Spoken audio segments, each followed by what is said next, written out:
Good afternoon. I thought I would try a little something different today. I started earlier broadcast just to kind of give you all an idea. This is one of my first commissions that I got offline or online or however you want to put it. So this is going to be one of my first. This is a commission piece that one of the guys had me commission. I got a commission for. So I'm gonna let you in on what the process is kind of like.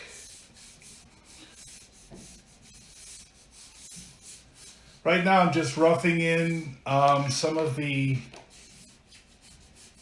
shapes to give myself an idea of where all the different landmarks and everything are. That's about all I ever do. So let me get started. So that's a couple, as you can see. I kind of like their hats. They sent me several pictures of them. But I like the hats so much, I thought I'd keep them in the picture only because, well, number one, I like drawing hats, so I thought that was kind of cool.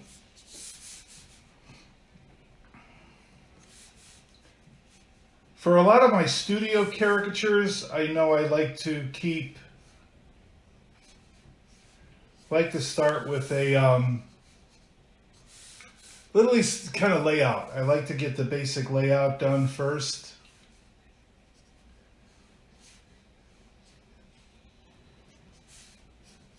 Just kind of an idea of where everything's going to sit. If I was doing this, let's say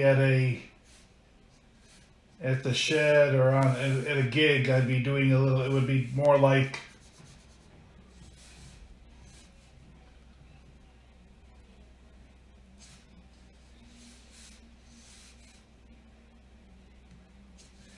if you notice, like one thing I noticed the last few,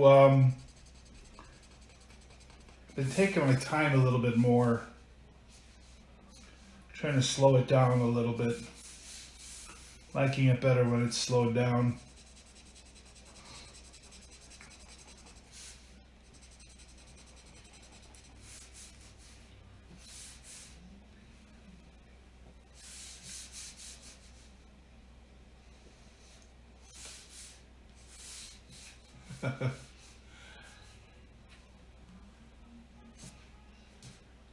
Kind of liking the way this has turned out already. I mean, like it's funny. Sometimes when you work, you kind of get a feel for where you're headed, if you're gonna like it or not. If this was more of the park setting, or maybe even more of at a party, I'd be less likely to take my time like I'm trying to do right now. Even like the pieces I've been doing, been a little faster than usual.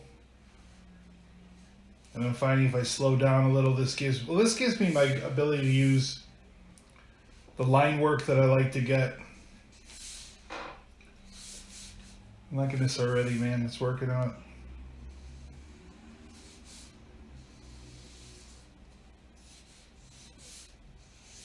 I don't like to, as a caricature artist, there's a lot of guys I know who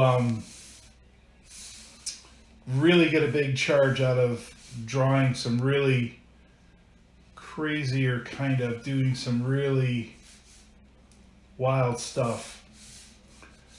But in general, I prefer to, especially if I'm doing a commission piece like this, I prefer to be a little bit more, a little kinder, if you will. Only because, well, I guess to put a fine point on it, these people are asking for something that's going to be used for their, like either their family room or maybe even maybe used for a birthday card, Christmas card, whatever. Now this guy, what I like about this guy, he's a big Rat Fink fan. So I'm going to play that up a little too. Got a little, not much hair, but there's a little bit over here on the side. He's got a great smile. Kind of like this smile a lot. The two most intimidating things that, as a caricature artist, that I know I've run into are teeth and hair.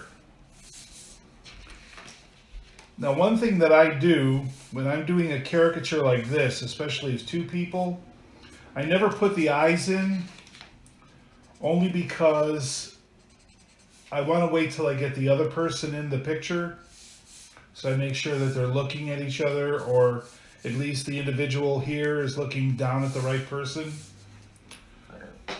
Maybe I'll go ahead and darken some of this in, get some of the blacks in here.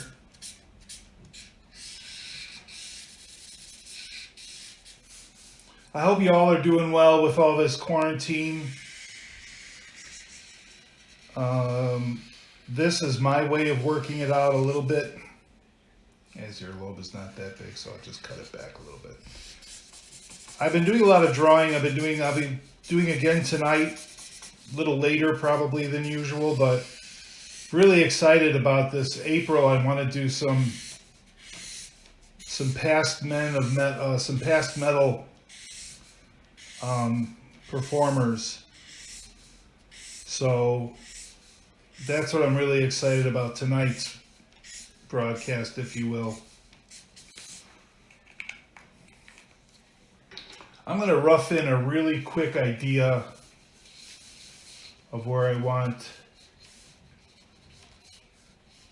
He's a big Ratfink fan, so I'm going to throw the Ratfink in just to kind of add to it. This was commissioned during one of my broadcasts, if you will. So I'm really excited about this.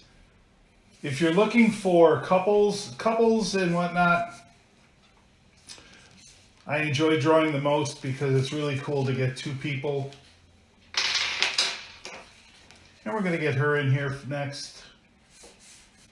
I always start with the eyes only because that's the way I roll.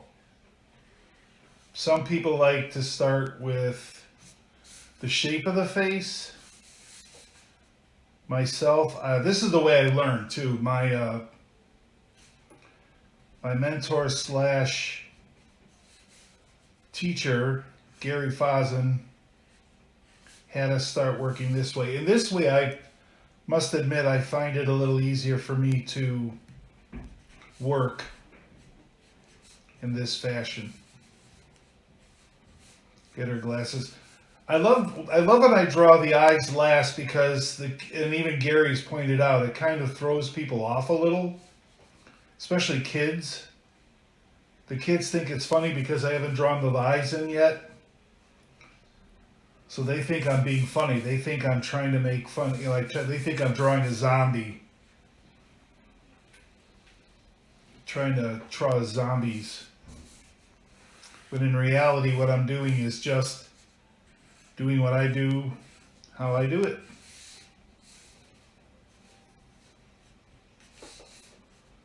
Like I said, I don't take a lot of advantage of some of the,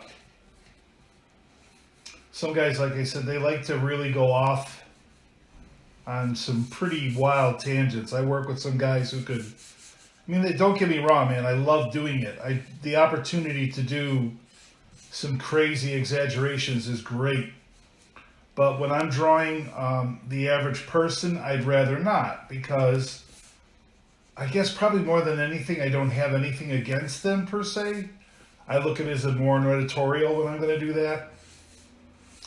So if I'm doing a politician or a performer I don't much care for, I will definitely take out my frustration, dislike, whatever you want to call it, out on them through my caricature.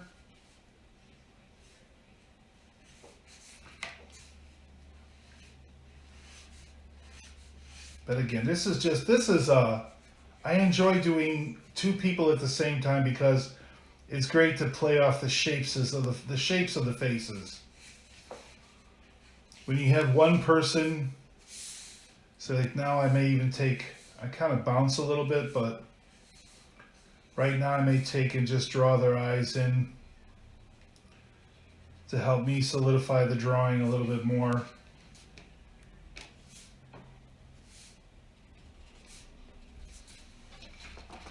These guys are pretty cool. I like this one. This one's really turning out really cool.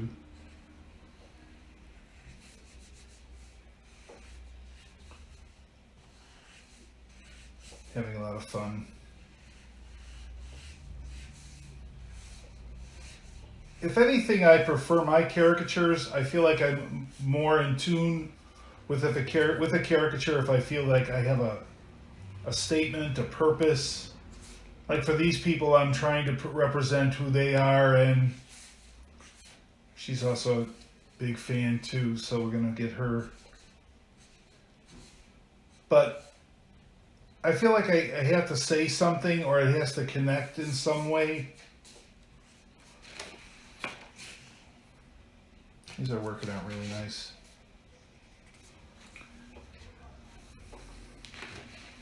Kind of digging this one a lot. Very deliberate. Right now, all my lines are being very deliberate because they take a lot more time.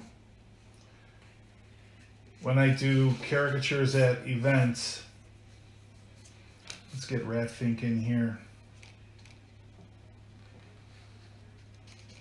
Only because I just want to draw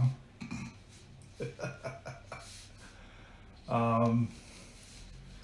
Sometimes that's the other problem I have is I get too, if there's an element to the drawing that I really get excited about or that I want to draw, sometimes I get going too fast because I just want to get everything else over with so I can go ahead and draw what I want to draw.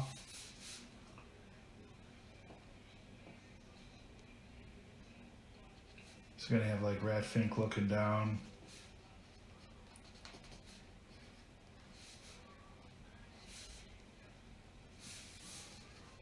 It's funny, as a kid, I used to love looking at all the Ratfink stuff, and I never realized what a following it had. When I was a kid, I just thought they were really cool drawings. Then I got into Cartoon Magazine.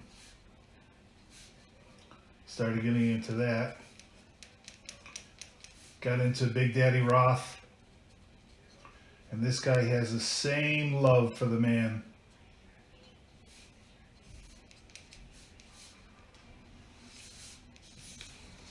I'm going to put a little heart here by Ratfink. So you can see this moving along really nicely. It's coming along really cool. I'm liking it a lot. I'm debating about what to do over here. This guy's also an airbrush artist. So I'm debating about, I've got another reference. Maybe I'll draw like a lady Ratfink here. How about that? I'm going to put a little lady Ratfink. I don't think there's ever been one, but I'll create one for this. I like to draw quick pencil lines just to know where I'm going. And then I'll go ahead and start.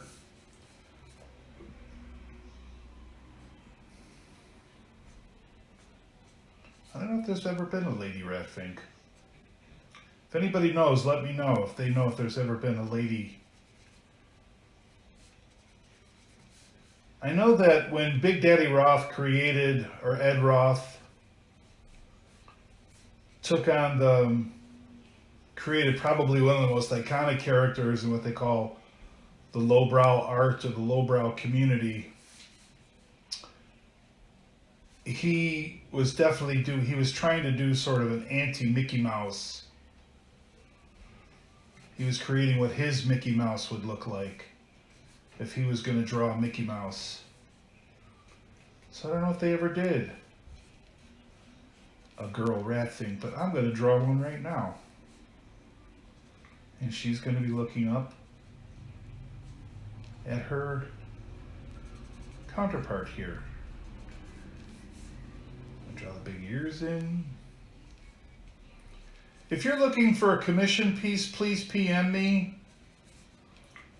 My prices are, I would rather talk, I guess maybe that's where I'm a little, I falter a little bit, but I would prefer to talk to an individual as far as pricing is concerned.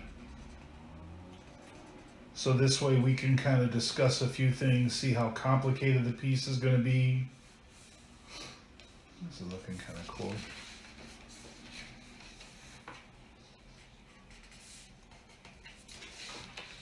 And of course we got that little love pink there. So we got most of the drawing in.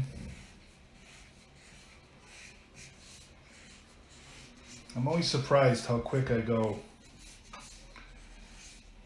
I've gotten to the point now where it really doesn't take long. There's a picture, an image I have of him working his airbrush. Maybe I'll see if I can maybe throw in an airbrush in his hand.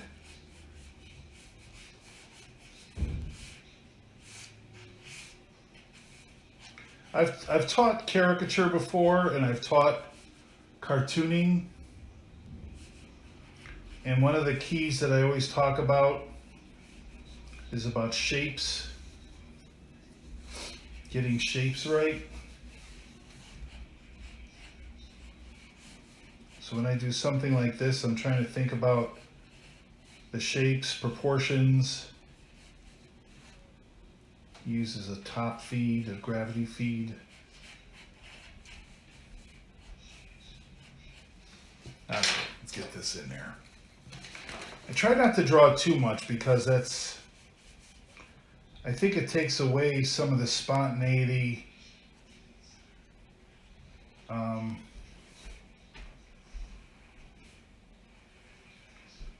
of the life I'm trying to get into this.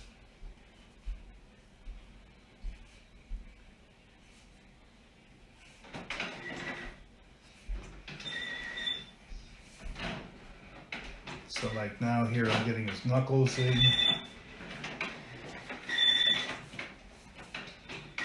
That's just my printer in the background, if you can hear that.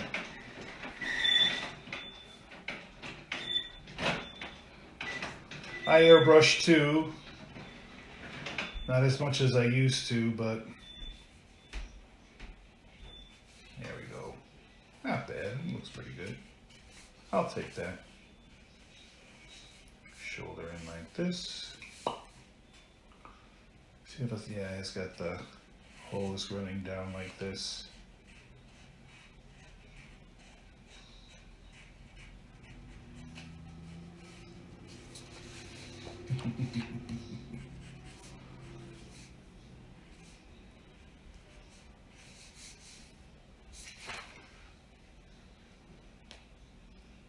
Let's move this over this. There we go. Back to that.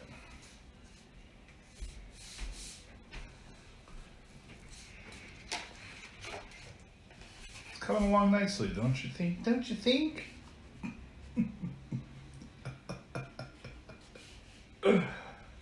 I love drawing metallic objects. I don't know why. I like the reflective quality. So I'm going to throw in a little bit of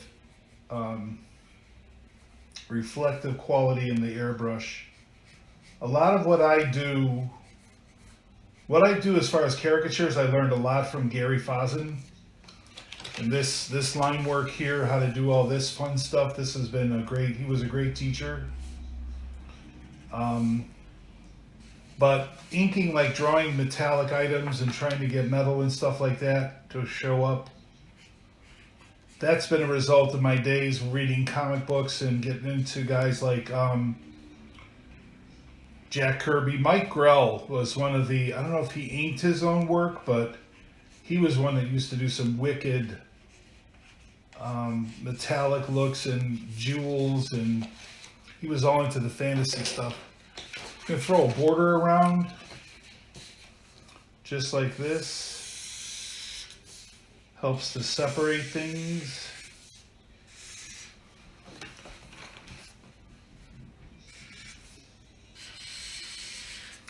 tonight's what I'm trying to do for the month of April, and I've been given some really great suggestions. For the month of April, I'm going to be doing the metal and rock characters of the past, the men who died, particularly metal, some that we lost over the years.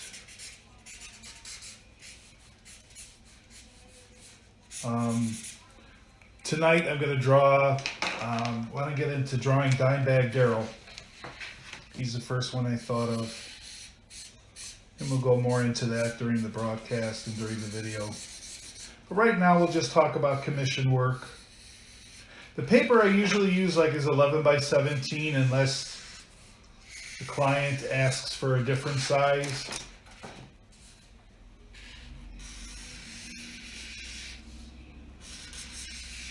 Between Sharpie markers and my Tri-Pack markers, these are my favorite modes of creating line work. I'm going to go back now with the Brad Finn character and create those iconic ears and all those.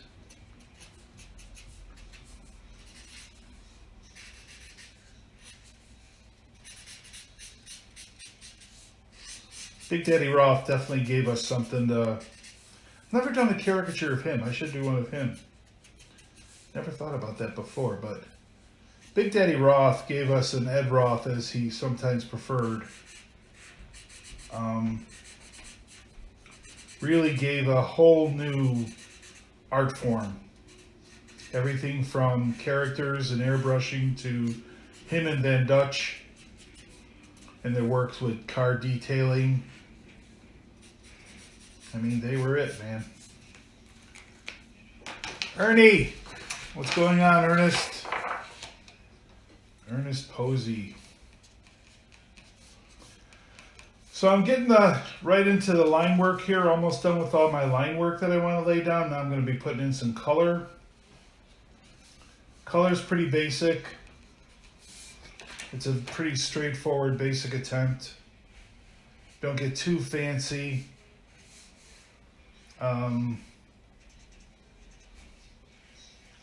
Probably because, again, this is more a commission piece.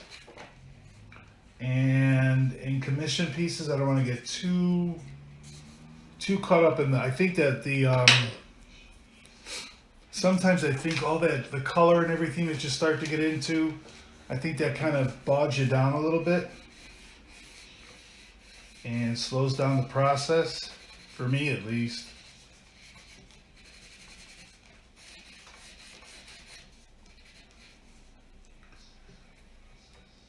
Yeah. One of the keys that Gary used to insist upon us when we were doing caricatures, especially when it came to the nose, is where the highlights, like where the nose hit. He felt that was just as important, because that gave you an idea of the direction the nose was going. Was it up? Is it down? And this guy nose kind of comes out at us, so. And I'm pretty heavy-handed with my coloring, so my easel and my drawing board here is getting pretty shook around. It's got a bit of a, what do you call it? A bit of a dimple in his chin, but also he's got a bit of a 5 o'clock shadow, which we'll throw in. I'll throw that in. If I was at a gig, or if I was at an event where I was doing live work, I would be less, I'd be more inclined to draw hash marks or something like that, just to kind of give the indication that there's something going on there. Oh, his tooth. Yeah, his one tooth's a little snaggle tooth, a little bit. But here I'm going to get a little bit more into color, creating the shadow, that 5 o'clock shadow with color, as opposed to... I met these guys through this, actually, and we got to be friends, and his artwork is really just awesome. I mean, he does a lot of airbrushing. He does a lot of the Big Daddy Roth stuff. Henceforth, the two Rat Fiend characters I kind of threw in. That's another thing about live work that kind of, and Ernie probably would be more than willing to admit that sometimes when it's live work, you don't get that chance to really think about what the person's about or what's going on. You got to kind of really look at that individual and see if you can catch anything. I got my basic tone down. Start to put in my warms, put up the cheeks. So you don't get a chance to really think too much. You got to go by the skin. You really got to go by the skin of your teeth. Either something happens. I used to love couples because couples would say something, or the way they would approach the event, or something they'd say about how they met or what they do, or where they, what they get into as a couple, what they enjoy. I would use that as something to key off of.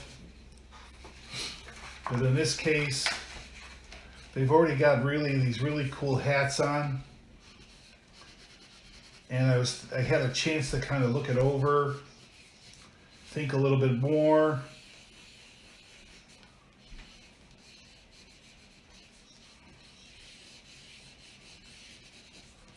The hardest part about, I think, this is the good side about this, our little quarantine, is that I've noticed a lot of, especially in the art community, there's a lot of people reaching out with their artwork, creating different, sharing a lot of their artwork, creating a lot of interactive pieces. There's a guy who draws a character he calls Knife Cat. He's a comic book artist, and he decided to put up a silhouette of the cat, just a basic outline rather, and then asked those of us who were interested to draw our version. What would we see a Knife Cat like? So on one level, it's kind of created a great sense of community, but on another level, also a great sense of damn, I'd like to meet this person. I'd like to really get to know them. I'd like to go hang out. Even I've gotten to know this one, hey Todd. I don't know if you were here last night, Todd, but I showed you. I don't know if you got a chance to see. Todd Goings did a really cool caricature of me. In fact, I have it somewhere over around here. I'm gonna leave that for later. But Todd did a really funny caricature of me. I really enjoy when people do caricatures. I teach caricature through Goofy Faces.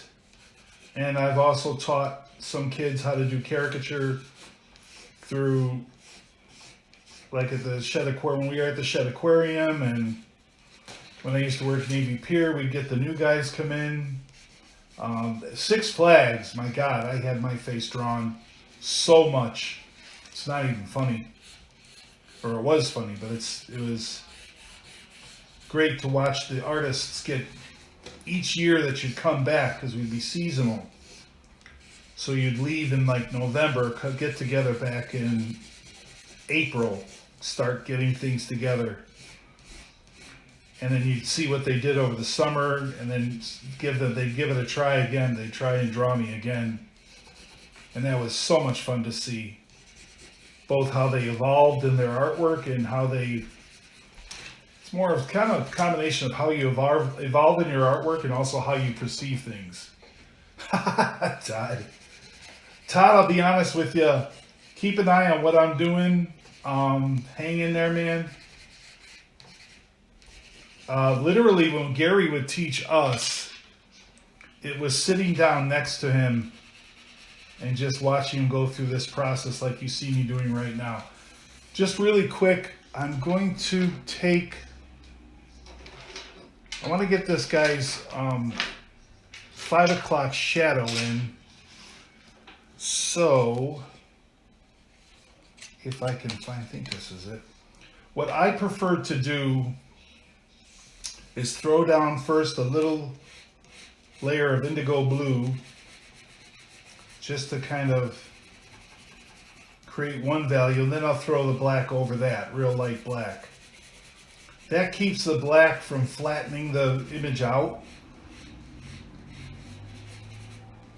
Because, you know, if you've ever tried, when you lay black down on an object or into an image, if you just go bam, just put black down, it really can take away a lot. And I like their shirts too.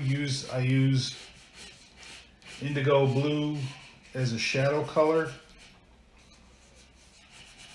Drop that back a little. See, like where the two of them are meeting up here, I'll grab a bit of that around the airbrush just to bring that forward. This is a great, creates a lot of definition in the chest area.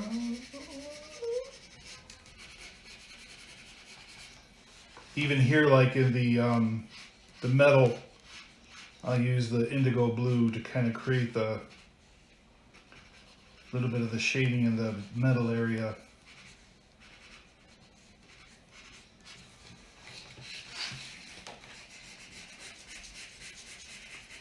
What I think the other thing I've taken away from doing the live stuff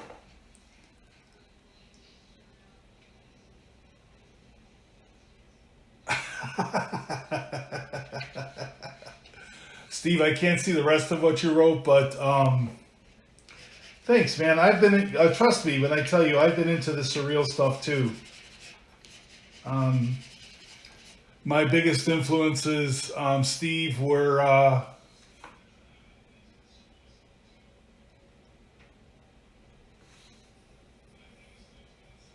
okay. Yeah, what I've done here is I'll probably go back and darken this all out. In fact, yeah, see, she's got, yeah, it's black there, and this one it's more of a brownish. I was starting to say, Steve, that one of my biggest influences has been H.R. Geiger and Salvador Dali when I first started doing all my artwork.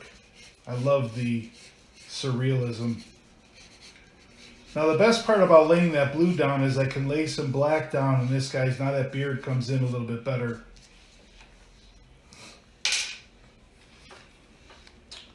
Let me get some dark brown in here.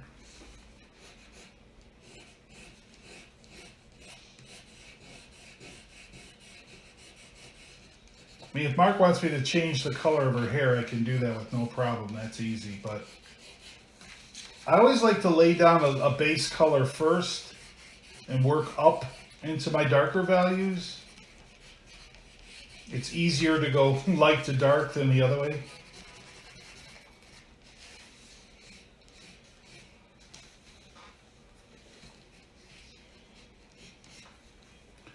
Now when I lay down shadows, like Boris Vallejo, are you referring to Boris Vallejo, Todd? Because if you're talking about Vallejo, Vallejo is the master of color. Oh my God. Boris Vallejo, who is a great science fiction and fantasy artist. I use purple now to kind of create the shadow of the brim of the hat. I avoid using black because I've learned over the years and been taught over the years that the black will make it flatten it out. This way it has a better color. Yeah, Boris Vallejo, a fantasy artist who is now with, what's her name again? He's taken on, he's married, he divorced Doris, his first wife, who was, I still have issue with that in some ways, but anyway. Even like here where her hair, if you just get back to this real quick, where her hair sits. I'll throw in a little shadow. Her neckline, little shadow. Even some darken the blues I played down here with a little purple.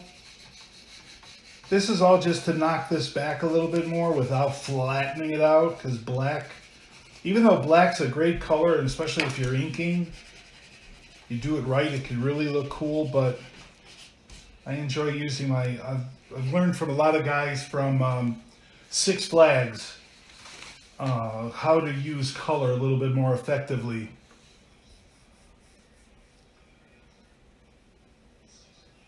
Yeah, Frazetta. Oh God, yeah, right, Frank Frazetta.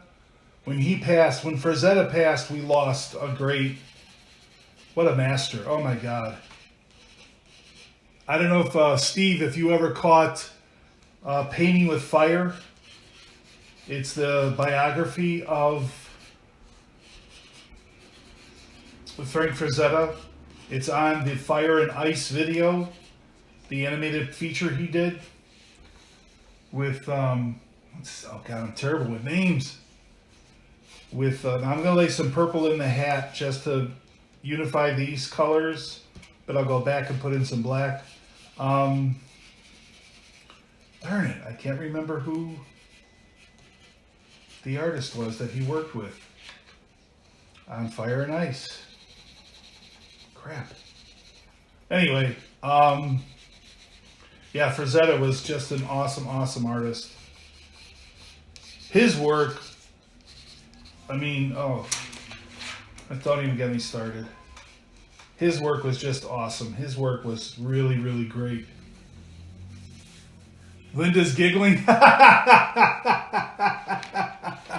I'm glad she's giggling, Mark. I don't want her, like, screaming. Mark, do you want me to make her hair black, or is this color all right for you?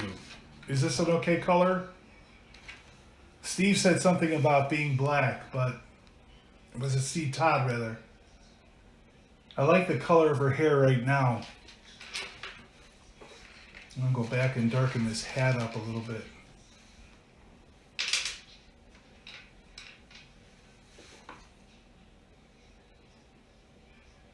Yeah, Ralph Bakshi. Thank you, Ernest. Ralph Bakshi. Here's another guy. You got to read his biography. Oh my God. There's another guy who he tried to break the Disney deal, you know, and in that vein, he worked for Terry Toons, and literally. Okay, good, great, thank you, appreciate that. But yeah, Ralph Bakshi, literally how he went from rough animator to in-betweener and up, just literally moved his desk that he was using to draw on and moved it from one floor to another. So that's how Ralph Bakshi got up into started animating with Terry Toons. Then, of course, he did Mighty Mouse.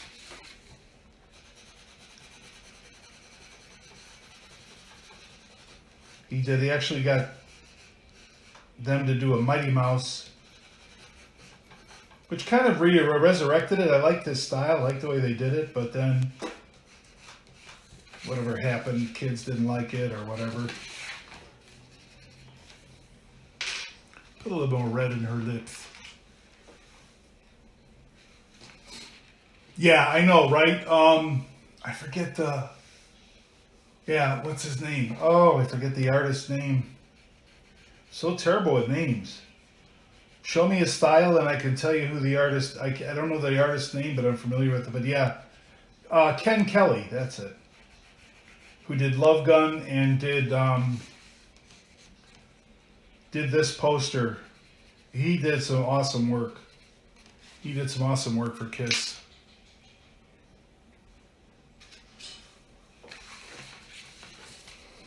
Kiss was my first real rock group, if you will. They, much to my parents' chagrin, which is the main reason why we get into it, right? To piss our parents off. But yeah, I used to think I was Gene Simmons. He was my guy, man. Gene Simmons was it. Gene Simmons was one of my favorites when I was growing up as a kid, man. He was it.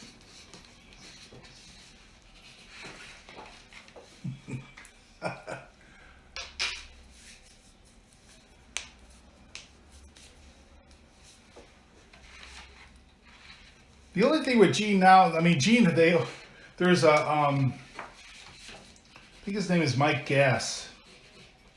I forget what his name is. He makes fun of Gene, does a great impression of Gene Simmons. And he's always doing an impression of him selling something. Seems like Gene's always marketing something. Whenever you talk to him, it's always like, hey, can I interrupt real quick and tell you about Kiss's latest line of this merchandise or that?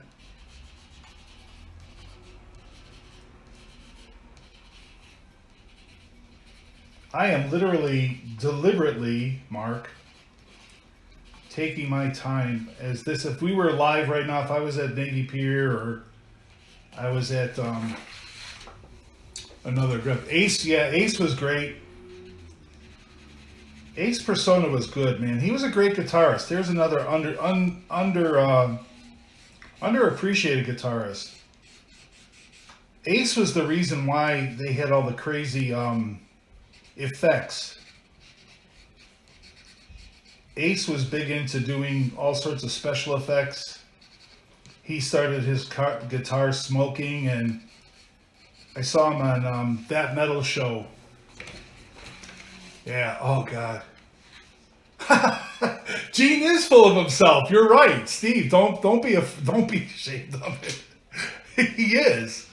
He's a self-centered SOB, man. Gene's, but I guess he got where he got because of that. You know, I mean, I hate to admit it in some ways. I don't know if I say envy it or just I had a little bit more moxie like that, or chutzpah, as he would say in the Jewish slang.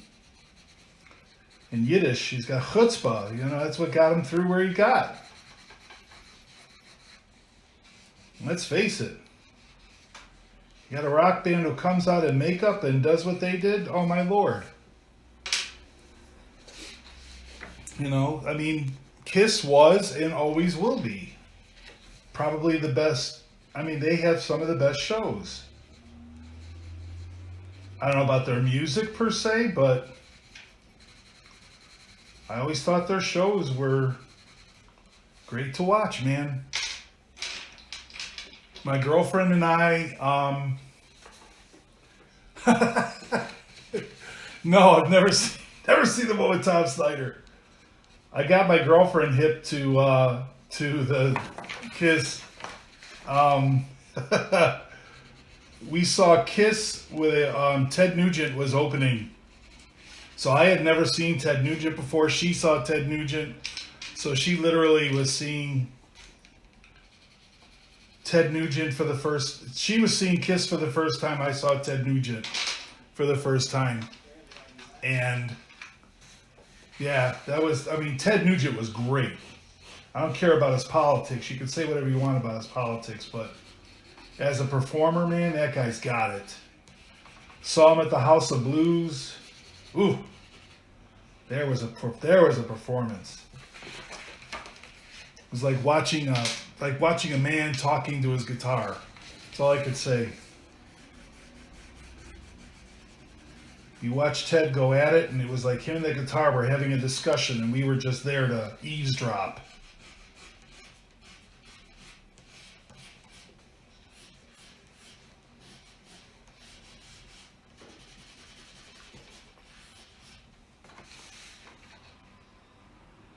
Yeah, right? Well, you know, I mean, Mark, that's how I learned to color the way I color. It's all through my airbrushing.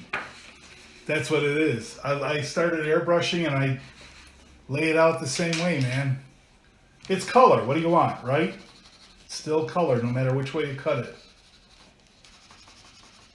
And because of the way art sticks are, they act like color. They do act like airbrush color. You have to layer them.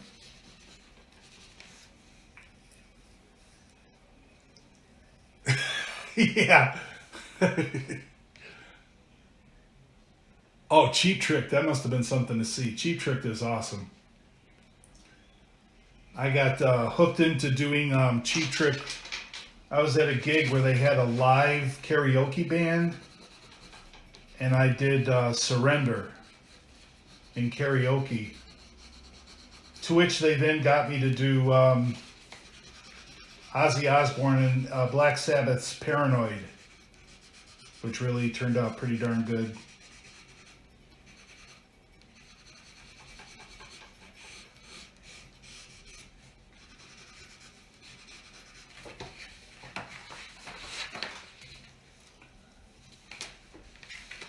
I feel bad for Ace and Peter Criss. I think they got the raw end of the deal, man. Big time. They got a really, really shoddy deal. I think Gene really messed with them in a way that I thought they didn't deserve. Especially being founding members of the band. I'm going back with my white because I can see some areas, and you know what I'm going to do? I'm going to do this real quick. I'm going to knock this pink back to a little bit more of a red and give her some polka dots. But this, if you ever use, you ever get a chance, when you're working in any of the colors, these things, it's, you know, it's used for correction fluid for paper, but man, this stuff is great for using, we used it for airbrushing at Six Flags. I use it when I'm doing like this stuff, creating highlights and stuff like that. I mean, this is just...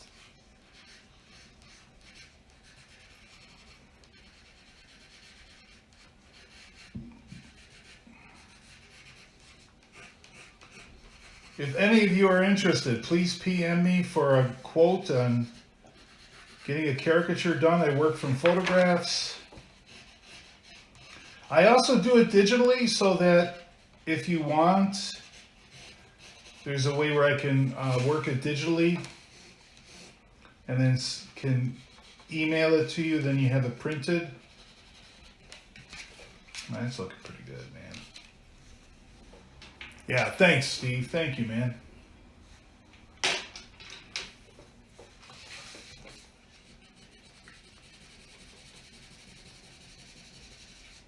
I'll tell you, in some ways, this so-called quarantine, I don't know about any other artists, but I know in a lot of ways it's like business as usual as far as my day-to-day stuff. It's cut out my work because I don't do as many gigs. But as far as working from home, man, I'll sit and paint and draw. There's no real reason to use fixative on this because you can see, man, it doesn't, even though my fingers are a little dirty, that's because I've gone back and I've smudged.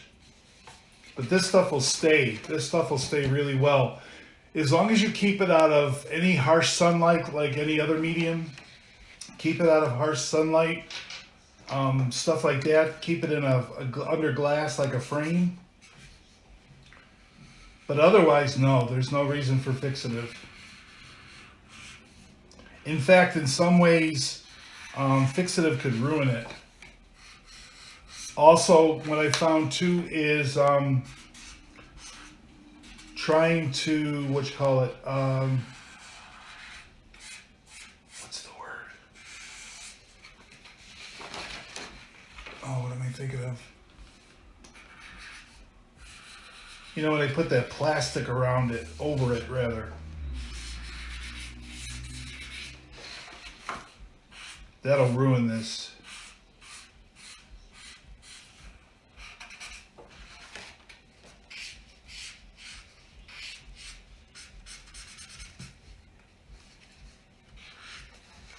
Yeah, the spray, the best part about this stuff is there's no spray really needed.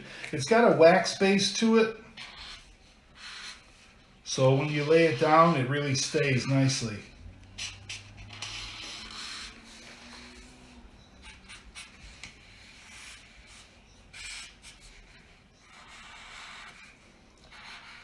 The only issue I have sometimes you see me doing right now is sometimes when I go over with the colors, got to reestablish some of my darker lines, especially my outer lines. I'll go back, but overall it stays pretty good. And even that, even her glasses. I don't usually. Well, what I'll do is like throw a highlight on the lenses, like over here, over by the, like that, and maybe a highlight here, maybe a highlight there, here a highlight, there a highlight. Throw something in her eyes. Like her pupil color now has been because of the blue or the color I laid down. I gotta go back now with a little bit of that. Get there.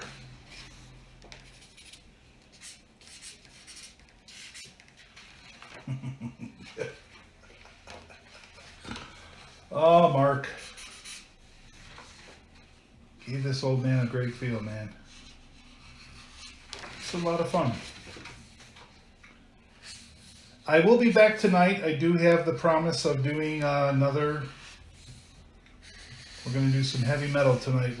The only thing I really wish I could get the music behind me, but I'm afraid if I did, the audio would kick out because they don't like it unlicensed.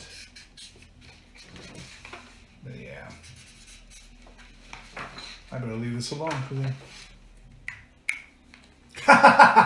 Not so much with this, more with the airbrush, because the airbrush was so finicky, and the clogs and spits paint out, and this usually no. I've never gone to the point where I've really screwed anything up. I've never hit that point yet. I should be careful. I've been doing it for over 20 years. Using art sticks for probably a better part of maybe 10 years. Airbrushing was always my biggest, man. Loved airbrushing. Gotta get back into it.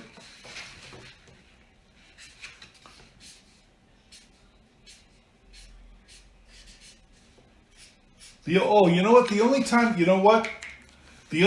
that and it was the customer who actually messed me up. I was doing a piece and I was drawing, I was using pencil at the time. And when I would do brothers and sisters, I would draw rabbit ears behind them, put this behind the kids' ears, the heads rather. And the mother just lost it on me. She's like, "What are you doing, man?" So I tried to erase it. Then I tried to airbrush it out. And oh my God, that was one that I was airbrushing again. And that one was, she literally walked away. Couldn't even go any further with it. It was so bad. It was done so poorly. I'm going to blame it on her as much as I don't like to. I know the customer's always right, but man, she goofed me up really well. I was in the tail end. I was just really getting started, and Mom comes along and just like loses it. Hey, Allison, what's up? That's why sometimes when I see moms bring their kids over, I used to cringe a little. My favorite joke though was to have the father walk up. Hey, could you do my daughter?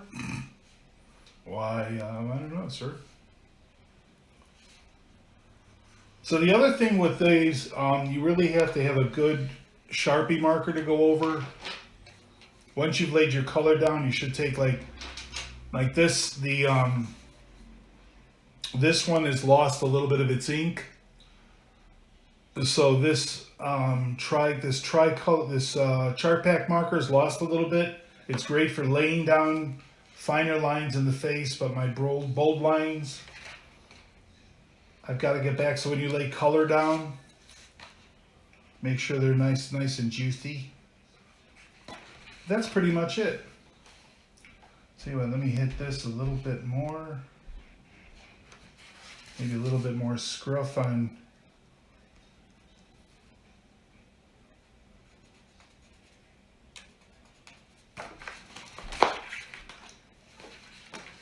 So I better call it quits on this, man, because I'll sit here for hours and just keep working on it.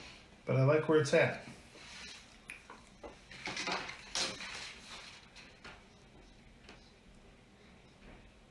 Oh, thank you.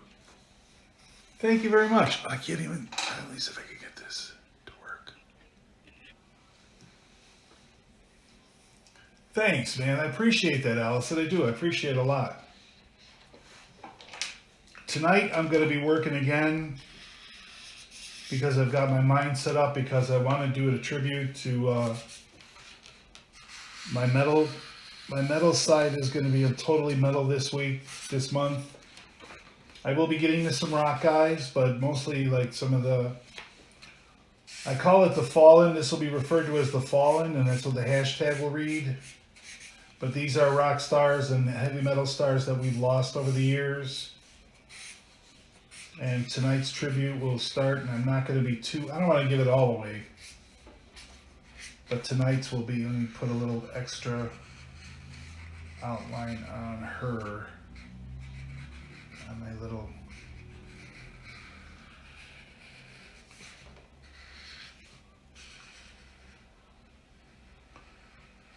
there you go. Darken that up.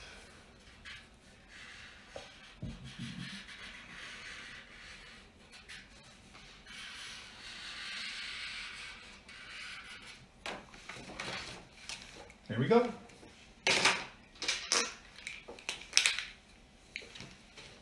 Put some polka dots into her. So if you have a pet, if you have a family members, if you want your whole family drawn, I enjoy drawing families. So this is one of the first commission pieces. Volbeat. Oh God, who died in Volbeat? I'm going more for people who passed away. Knutsen's done a good job with Volbeat. I like the way Knutsen does. Knutsen got screwed by Metallica, but... And I will be doing a Cliff Burton. That's one of the ones I'm going to be paying homage to. So basically, what I'm planning in the next few nights is going to be a lot of metal guys and whatnot. The list includes Lemmy Kilmister, Cliff Burton, Randy Rhoads, who I've never drawn Randy before, but I've always wanted to. And I plan to like give backstories on each one as we do them. So then like Heineman from Slayer, lost him. AC/DC, their guitarist who passed. Probably John Bonham and Entwistle. Though John Bonham was with Led Zeppelin, and Led Zeppelin never considered themselves metal. They did not want to consider themselves metal. So there you go. I think I'm done. I should be done. As I sit here noodling it. This commission piece got through this live broadcast. I was so happy. If you ever are looking for anybody, please.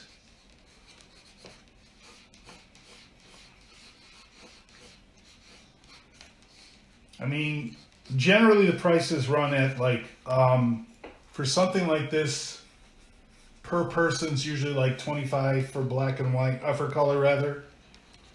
$20 for black and white. This size I can work with. If you want a specific size and you have an interest, please just PM me. We can work on. That's why I don't usually the price will also depend on the size that I'm going to use. If it's something smaller, I generally don't charge as much. Let me get this Like I said, I always sit here and I'll noodle this to death, man. Dogs, kids, cats. I pointed out my first year at Navy Pier, I did a llama. That was interesting. Thank God the people had a reference of a llama because their father was a llama farmer. So there you have it. I'm going to call this quits. I'm going to call it done. I'm going to call it finitoed. And then Mark and I will work out the particulars. But if you're interested, maybe that's another thing I don't, but if you're interested, just let me know. We'll go $25 per person for something this size. This is in color, 25 per color, 20 black and white. Couples, families. Now for families, I will that's another reason why I don't want to mention pricing, because families, I will change that because, you know, the volume. I understand with families, especially the economy and everything, if you've got a big family and you want one done, we can work on the price, no problem. Depending on the size, of course. If you want something huge, then we're going to have to, you know, but something like this size for families, no problem. We'll stick with the same, we'll kind of work on a price range.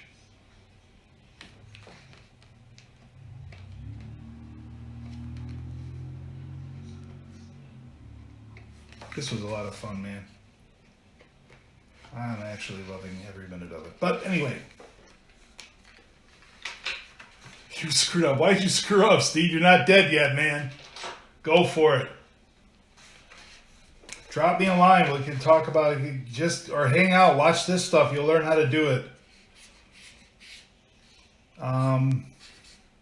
Be more than happy to. Anybody interested in learning about caricature, please hit me up. We can talk. Lessons are not that. I'm not looking to price out anybody for lessons really heavy. Not going to exactly necessarily do it for free, but I'm not exactly going to.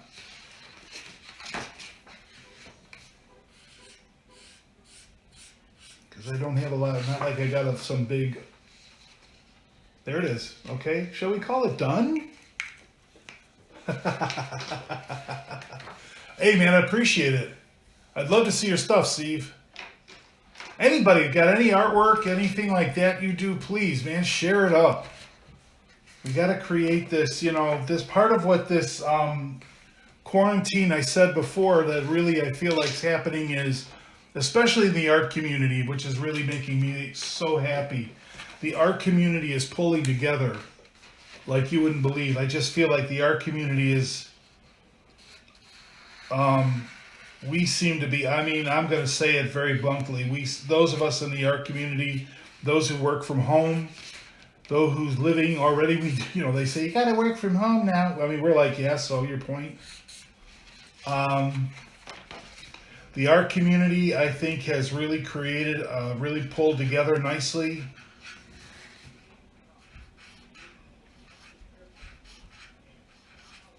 There we go.